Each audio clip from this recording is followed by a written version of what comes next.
states are obliged to report by the end of June, although for new member states that goes to the end of October of this year for the period 2008-2011. And on the quality of action programs, that's what we will judge. We will see whether or not water is getting cleaner. There's a double-edged sword, that is, because on the one hand, we may see, for instance, surface waters becoming cleaner, and we have to then make a judgment to the extent to which that is the contribution from agriculture or a contribution from urban wastewater treatment.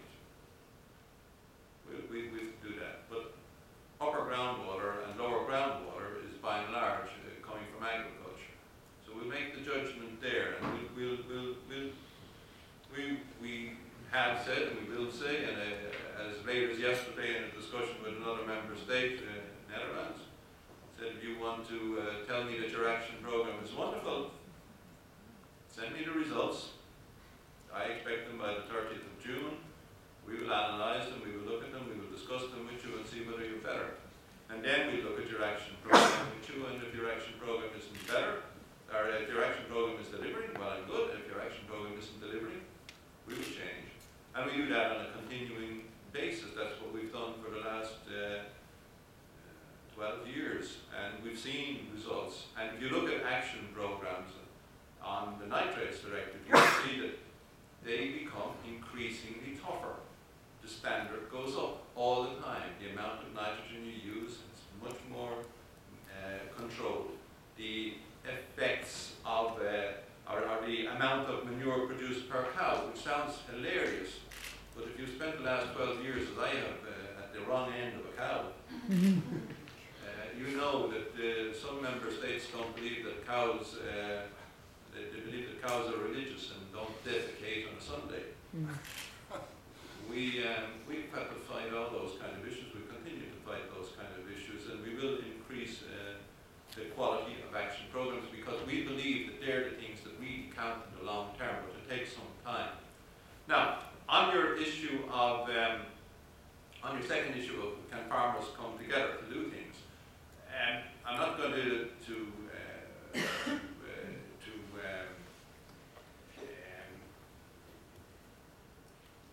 take the legal position that my colleagues in DG Agri may take, but from DG Environment's perspective, we don't have a difficulty at all if 5 or 6 farmers come together and build a storage, and it's all done in a legal and above board way. Why not? Great. We would like to see, for instance, in the spreading of manures afterwards, and this is a problem that we know exists, where we would like to see a situation where all spreading of manure is either trail, shoe, or injection. But those machines are very expensive, and individual farmers can't buy them because they cost, say, 35,000 or 40,000 euros against 10,000 for a normal spreader. So we've got to find a solution. The CAP doesn't support contractors, so you've got to do it in a different way. On cooperation, look, I have been pleading with member states, and I give you the example because it's from my own country, but it's just the same for everyone. I come from a region in the west of Ireland, 2 of the most beautiful lakes, actually the 2 most beautiful lakes, that's nonsense. The 2 most beautiful lakes, Loch Nask and Loch Corrib. Huge agricultural area around them. We recognize that we cannot clean up those areas unless we get the involvement of almost every farmer, but not just every farmer, every village. So we're very encouraging that all these kind of measures come across. But if you want to do that, you've got to be involved now in the development of the rural development plans. DG Environment sees rural development plans. The unit I'm responsible for sees rural development plans when they have gone through a number of processes. The first of the processes, the development within the member state, the SEA, the EIAs, all that kind of stuff, and then they're sent to DG Agri. DG Agri sends them to us, and we have long and difficult debates on them. But it's late in the process, because of course the process has to start in the member state. But let me go back to one thing that was said earlier, and be clear about it. Agri-environment schemes are not there to solve pollution.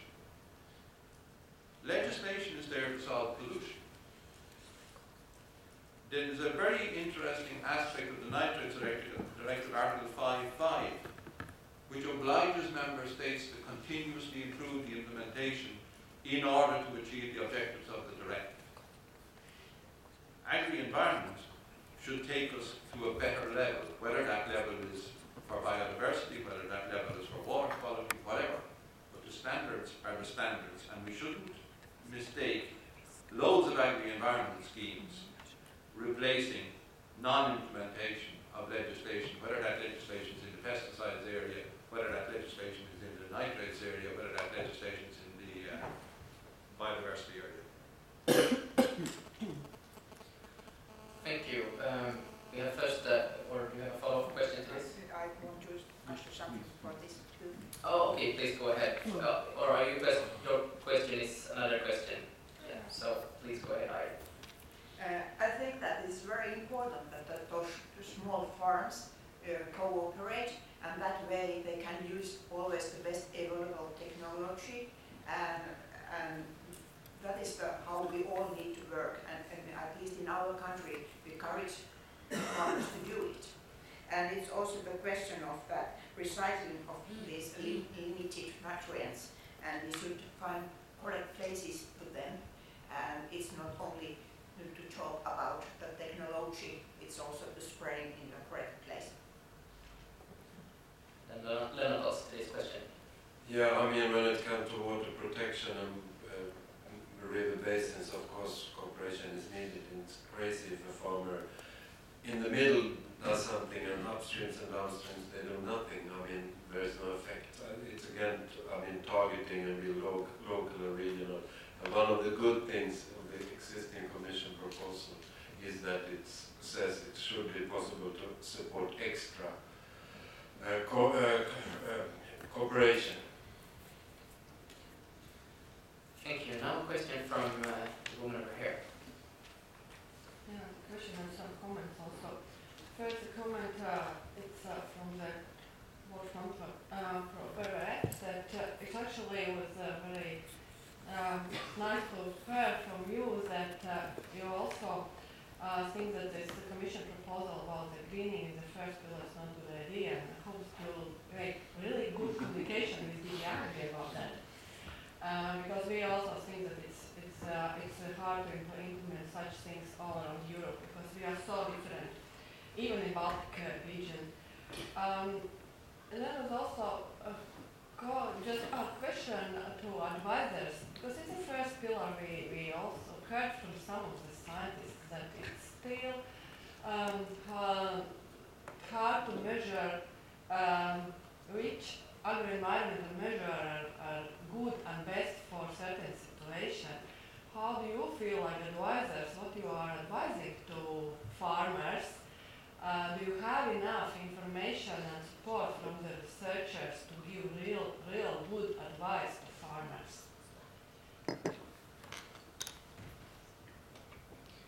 First to Irene. Of course, there is a lot of information and practical information missing, and quite often those scientific results, they are done in a small plots or even inside, and then we try to find out how we put that in practice and what it means. And all research has always done in one place. The same measure in other place can be totally different. For example, these soil conditions are varying so much that in other soil type we select this one, another one, that one. That advisory needs always be farm specific, and there are always need for more results. Please. Yeah, and let me just pick up on this for a number of reasons. First of all, on the greening of the first pillar. Individuals, organizations, member states can have their views. The Commission didn't come to greening the first pillar out of some kind of reflection internally without any thought. We greened the first pillar because that's where the money is. We should never forget that. That's where the money is. And regardless of our views, we got to live in a real world. The money is in the first pillar. We try to green the first pillar. We work at the moment at two levels. One level at discussion particularly with the council, but also with parliamentarians on the modalities of how that would work. And there's another level that Parliament and the council, of course, are working on, and that's the acceptability. But the risk is always there, and I've been in this game for a long time. The risk is always there. Rural development can easily be chopped. So if we put all our efforts into rural development, then it's easily chopped and we end up with a lot less. Now, on advisors, I was an agricultural advisor for quite some time before I joined the Commission. And I'm always amused and amazed as to just how much advisors are expected not to know. I think agricultural advisors should know quite a lot. They're all through university, most of them come from farming backgrounds, and most of them understand, and all the guys I know seem to want to go home and know the areas that they come from. And I put some pressure on them to actually deliver on things like soil type. Yeah, I agree. You know, soil type, if I take the Dutch nitrates program, we have made distinctions on the basis of soil type. No problem to do it in any Baltic state. You give me the map, we will say less nitrogen, less phosphate in the soil, sandy soil areas, more in the heavy loam areas which can take. No problem at all. Thank you, and then we have a follow-up question here, No, or a follow-up comment. comment just about this greening. I can understand that it's what also society would like that the agriculture must be more greener. That's why in the first pillar such some measures, and but maybe then the problem that the money for the second pillar, comparable with the first pillar, is really varies between the different member countries. Like for example, in our case, we have 50% of the money in the first pillar and 50% of the money in second pillar. Then, if it's, for example, we are putting 25 or 30% on the agro-environment measures, then comparably with the first pillar money, it's a lot of money also in the agro-environment. In other countries where first pillar about 90% of the money and only 10 in the second pillar, then of course it's not enough money for agro-environment. Then probably it's need just between the member countries also redistribute this money more even between both pillars, and then get real results from these agro-environment measures. Let me tell you a little bit about this business of moving money. The Commission proposed in 2003 to move 19% of money, direct payments from the first to the second pillar, having taken out the small farmers. And the council gave 5%. And we had debates more recently in more recent reforms where we wanted 10% transfer and we got 5%. And this is the reality of where we live, that whether we as DG Environment like or don't like, the decisions that end up being made show that the emphasis of governments today is still on the first pillar. And the argument, and I've heard the argument on all sides, so the argument from the farming side is we have invested in all sorts of things and we need a return on this investment. And on the other side, those who say, well, we really would, we didn't invest because we didn't have the opportunity to invest. So we're trying to equalize payments. But if you look at some member states, the difficulty internally is immense. And the slow process, the slow progress that we can make in equalizing across Europe is always going to be too slow for those who suffer. And this debate took place as long ago as 1973 and 1980 on things like the sheep premium and on the beef premium, where we had reference payments and so on and so forth. So it will take some time, and the pressure will have to be from one side to the other. On your other point, how the money is divided, we have still a common policy.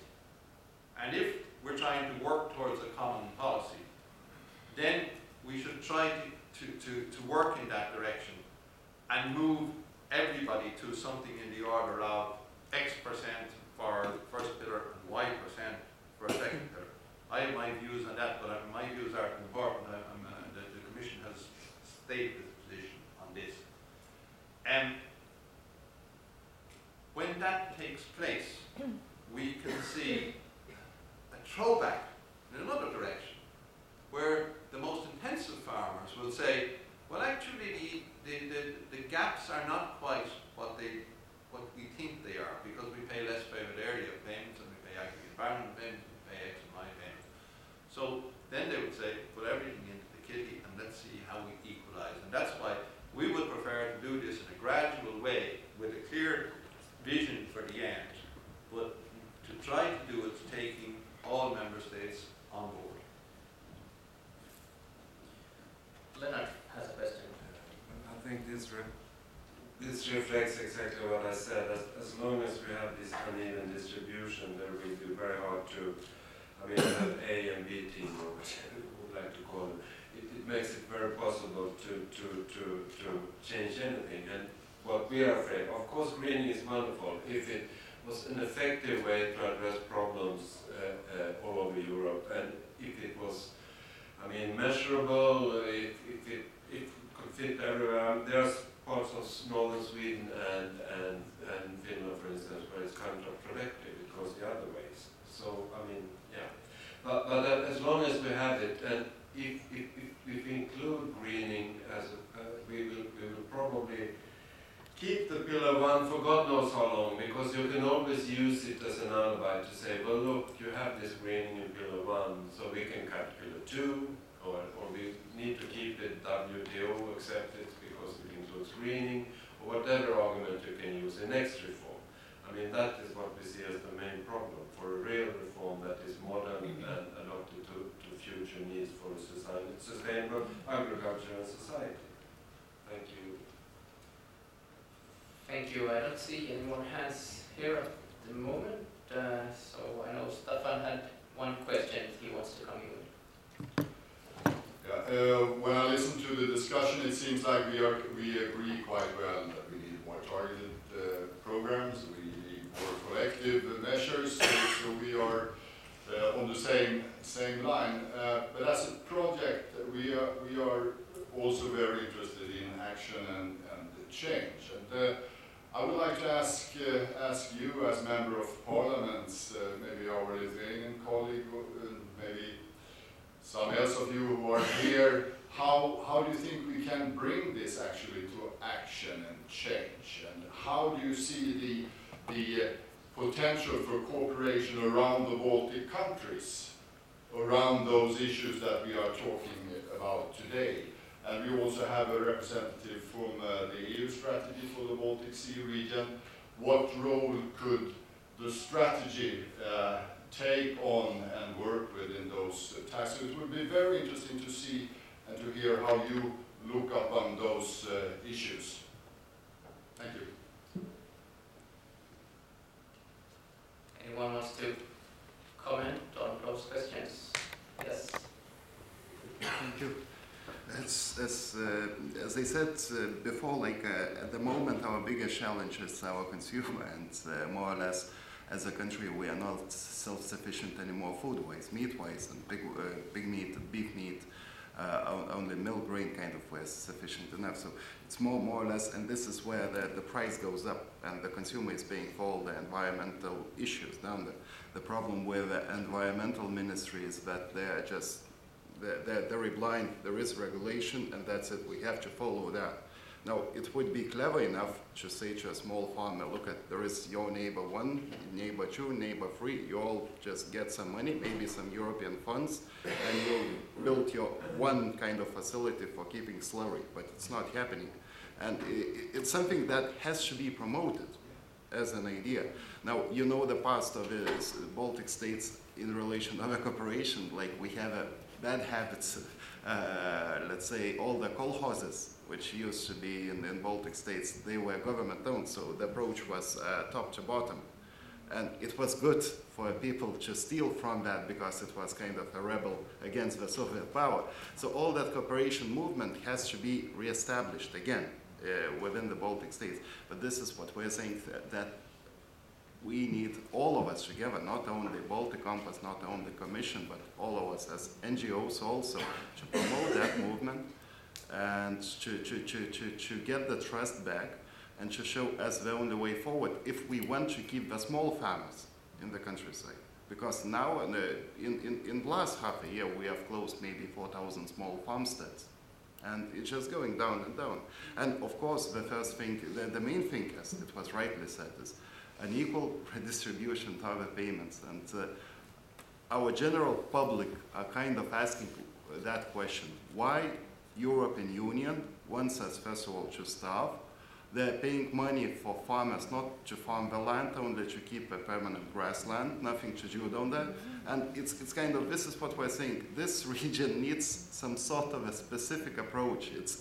You can't comply that, you can't talk about us as about Netherlands. It's completely different. We have different approach, different history, different situation. So thanks. So comment here and then from Helga, please.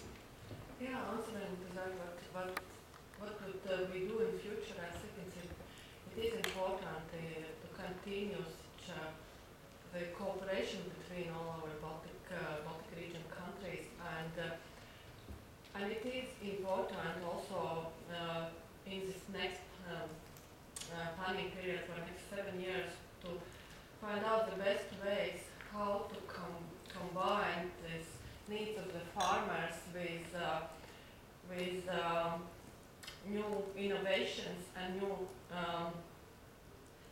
suggestions from the research, and really make all these findings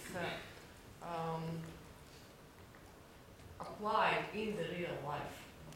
This is like, I think it's a big challenge, and realize that in our region we had so many different joint projects, and that we have also good cooperation and network between our advisory services and also farmers organizations have the links each with other, and probably also scientists. I just think that in future we must keep that and get as much as possible from all that, and knowing that also in the Europe it's new financial resources for the innovation and research will be available. Do you have a question to this, Mr. Forsis? Please. Just a comment that in Helcom we have established this agri-environmental forum, which provides a platform for a dialogue between the, let's say, environmental people and the farmers. There's a chance then to change views and experiences exactly on these issues, and we have the next one is on the 8th and the 9th of May in Warsaw. Yes, please. First, Lennart, then Mike. Exactly about that. I think, the cooperation, environmental cooperation in the Baltic region is probably has been existing for extremely long time before, when Soviet Union still existed and still goes on, and it's the oldest marine convention in the world, etc., etc. But there has been absolutely no platform for agriculture people to discuss. There has been a lot of projects like Compost and Deal, fine, but there is a need for a platform, and sorry, Kai, but maybe not Helcom is not the most popular organization among the agriculture sector, and very often high level. I think there is a need for a platform on a more concrete level to discuss, for instance, how should we target measures in the new rural development program and press for that? how could we, if we don't agree with Commission proposals, whatever they are, go together because we are all small countries and things like that. So, and I asked that from the Swedish Ministry of Agriculture and the agency but there is absolutely no interest. So I think it would be really good if Compass could propose something like that, that there should be an established platform with annual meetings or something like that, and also to prepare common proposals to the Commission or other possible bodies to have some or better impact. Thank you. Then Michael. Two things.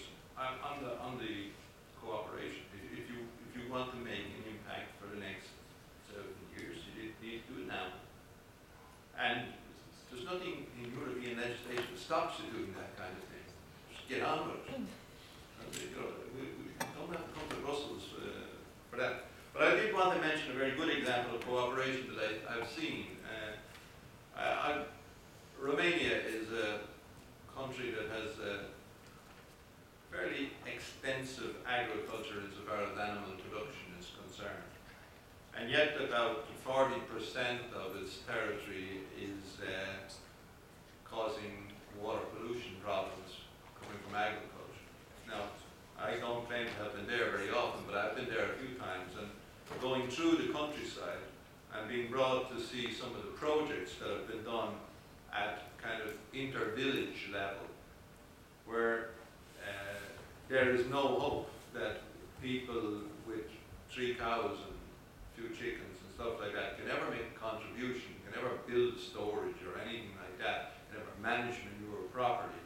Those people have been brought together under European projects to form a village manure centre, as it were. Some of the things that I've seen are the Rolls-Royce, so I don't believe that we need to have the Rolls-Royce version. But it did seem to me that if about 40% of the territory has nitrate vulnerable zones, we can't expect to solve the problem of little villages which are desperately poor by forcing individual farms to have storage capacity for 10 cows and 6 cows and 4 cows. But it does seem to me to be perfectly reasonable that we should support communal manure storage and management systems. When I asked my colleague, the director of water in Romania, what it would cost, he told me that their best estimate was 8 billion euro. So it is very expensive. But you've got to pitch, if this is what your interest is, you've got to pitch for this within rural development. We don't have 8 billion euro, as you well know, in rural development for any one member state in any one year. But we have to build that process of improvement. Where the Commission puts its pressure is, for instance, in the areas that I mentioned, is in insisting that the legislation be there and applied, and thereafter giving the freedom to member states as to how to achieve that. That applies in the Baltic states just as it applies in Romania. So there are examples around the place, and they could be useful examples from the kind of view that you have. But a lot of it is get on with it. Thank you. I have 3 more requests for the floor, and we need to leave the room in 5 minutes, so we will have it keep short. First the lady in black, then Mr. Håkan, and then Mr. Sirka, and then I will ask the final comments from the panel. Please, first the lady in black. Well, thank you very much. Mina Ebbs, Marine Stewardship Council, Baltic Sea Regional Office, so I'm working on sustainable fisheries, a little bit of fish out of water, which is surprising given our common interest. But it's been very good to listen to all the great initiative that's going on the agriculture side. While we're on the topic of cooperation, I've heard a lot about cooperation between countries, but not so much maybe between different sectors.